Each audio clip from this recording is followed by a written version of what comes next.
ஓம் ஷண்முக பதையே நமோ நமः. நம்ம கந்த புராணத்தை ஆரம்பிச்சிருக்கோம். கந்த புராணம் சனத்குமார சம்ஹிதை, சூத சம்ஹிதை, பிரம்ம சம்ஹிதை, விஷ்ணு சம்ஹிதை, சங்கர சம்ஹிதை, சூர சம்ஹிதைன்னுட்டு 6 சம்ஹிதைகளாக பிரிவு சென்றிருக்கு. இதில் சனத்குமார சம்ஹிதையினுடைய கிரந்தங்கள் 55,000, சூர சம்ஹிதை 6,000 கிரந்தங்கள், பிரம்ம சம்ஹிதை 3,000, விஷ்ணு சம்ஹிதை 5,000, சங்கர சம்ஹிதை 30,000, சூர சம்ஹிதை 1,000, ஆக 1,00,000 இதில் கிரந்தங்கள் இருக்குது. இவற்றுள்ள சங்கர சம்ஹிதை 12 காண்டங்களை உடையதாக இருக்குது. இவற்றுள்ள முற்பட்டது சிவரகசிய காண்டம்னு சொல்லக்கூடியது. அது 23,000 கிரந்தங்களை உடையது. இதில் சம்பவ காண்டம், அசுர காண்டம், மகேந்திர காண்டம், யுத்த காண்டம், தேவ காண்டம், தக்ஷ காண்டம், உபதேச காண்டம்னு 7 காண்டங்களை உடையதாக இருக்குது. இவற்றில் முதல் 6 காண்டங்களையும் கச்சியப்ப சிவாச்சாரியா சுவாமிகள் தமிழில் கொடுத்துருக்கார். உபதேச காண்டம்ன்ற 7வது காண்டத்தை குஹநேரியப்ப முதலியார் தமிழில் அருளி செய்திருக்கார். ஞான வரோதயரும் இதில் அருளி பண்ணியிருக்கார். கந்த புராணம் புராண நாயக்கமாக இருக்குது. கடிய கொடிய இருள ஞாயிறு எளிசில் அகற்றுறது போல் கந்தபெருமானுடைய கீர்த்தி ஒன்றே கலியில் வர பாவங்களை போக்க வல்லதுன்றதை நம்ம நன்னா உணர்ந்துக்கணும். ஸ்கந்தஸ்ய கீர்த்திம் அதுலாம் கலி கல்மஷ நாசினின்னு திருவாக்கால நம்ம அறிஞ்சிக்க முடியறது. 12 கரங்களால் அள்ளி அள்ளி வழங்குற வள்ளலான அந்த கந்தபெருமான் புராணத்தை படித்தவா கேட்டவா எல்லாரும் இந்த உலகத்தில் இந்திரனை போல இன்புற்று வாழ்வான்னு இதுக்கு அதை படிக்கிறதுக்கான பலன் சொல்லப்பட்டிருக்கு. எண்ணிய எண்ணங்கள் யாவும் நிறைவேறப்பட்டு இறுதியில் அழியாத சிவகதியாவா சேருவான்னு சொல்லப்பட்டிருக்கு. அதுக்கான பாடலை இப்போ சொல்கிறேன், கேளுங்க.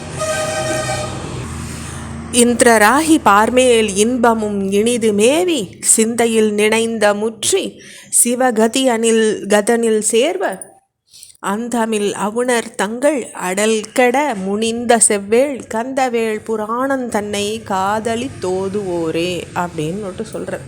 அப்போ கந்த புராணத்தில் உலகத்தில் உள்ள சமய உண்மைகள், மத கொள்கைகள் எல்லாம் அடங்கியிருக்கு. அதனால் கந்த புராணத்தில் உள்ள பொருள் வேறு எந்த புராணத்துலேயும் இல்லைன்னு பழமொழி சொல்ல ஆரம்பித்தாங்க. இதை நான் மாற்றி கந்த புராணத்தில் உள்ள புழுகு எந்த புராணத்துலேயும் இல்லைன்னு சில பேர் சொல்கிறாங்க. அவள் நரகடை சேர்வார்னு சொல்கிறார் இந்த ஆசிரியர். இதில் முதல்வன் புராணம்னு இந்த கந்த புராணத்துக்கு ஒரு பெயர் இருக்குது. இதில் அன்போடு நாள்தோறும் பாராயணம் பண்ணுறவா நலங்கள் யாவும் பெறுவா. புராணத்தில் ஞான வாசனை வீசுறதுனால நமக்கு ஆணவ மலம், அதாவது சூரபத்மன் ஆணவமலமுடையவன், கண்மமலமான சிங்கமுகாசுரன், மாயாமலமான தாரகாசுரன், இதை மூலமும் அந்த ஞானவேல் மூலமாக அடிபட்டது சுவாமிகிட்ட. ஞான பண்டிதன் மும்மலங்களையும் கொண்டு ஆன்மாக்களான தேவர்களை அந்த பந்தத்திலிருந்து விடுவிச்சாருன்றது கந்த புராணத்தினுடைய வாழ்வாங்கு வாழக்கூடிய செயல். இப்போ கச்சியப்ப சிவாச்சாரியாரனுடைய வரலாறை நம்ம பார்க்கலாம். அதில் நம்ம கொஞ்சம் பார்த்தோம். என்ன பார்த்தோம்? அவர் நீராடி அவளுடைய கர்மானுஷ்டங்களை முடிச்சுட்டு குமரக்கோட்டம் போய் வடிவேல் முருகரை வழிபடுறார். புராணம் பாட ஆரம்பிக்கிறார். நாள்தோறும் 100 செயற்களாக பாடி எழுதிய ஏட்டையும் எழுத்தாணியும் அர்த்தராம பூஜையில் வச்சுட்டு அந்த திருக்கதவை தாளிட்டு வர்றது அவர் வழக்கமாக வச்சுட்டு இருந்தார். மறுநாள் வழிபடும் பொருட்டு கோயிலில் போய் ஏட்டை எடுத்து பார்ப்பார். அப்போ சில இடங்கள் திருத்தப்பட்டிருக்கிறத அவரால் பார்க்க முடிஞ்சுது. அப்படி சுவாமி அவரோடையே இந்த கந்த புராணத்தை பாடியிருக்கார். அதுதான் நம்ம சொல்ல வேண்டியது. இது முருகருடைய வாக்கே. அது நம்ம நன்னா உணர்ந்துக்கணும். அப்போது கந்த புராணம் அரங்கேற்றம் நடக்கிறது. அப்போ காஞ்சி மாநகரத்தை எல்லோரும் அலங்கரிக்கிறாங்க, அர்ச்சனை பண்ணுறாங்க சுவாமிக்கு. அப்போது அவர் ஆரம்பிக்கிறார் முதற் பாடலை.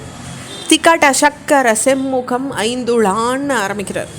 திகழ் தசக்கரம் செம்முகம் ஐந்துளான்னு பதப்பிரிவினை பண்ணி அதை விளங்காது இருக்கிற 10 திருக்கைகளும் செவ்விய 5 முகங்களையும் உடைய சிவபெருமான்னு பொருள் சொல்கிறார் கச்சியப்ப சிவாச்சாரியர்.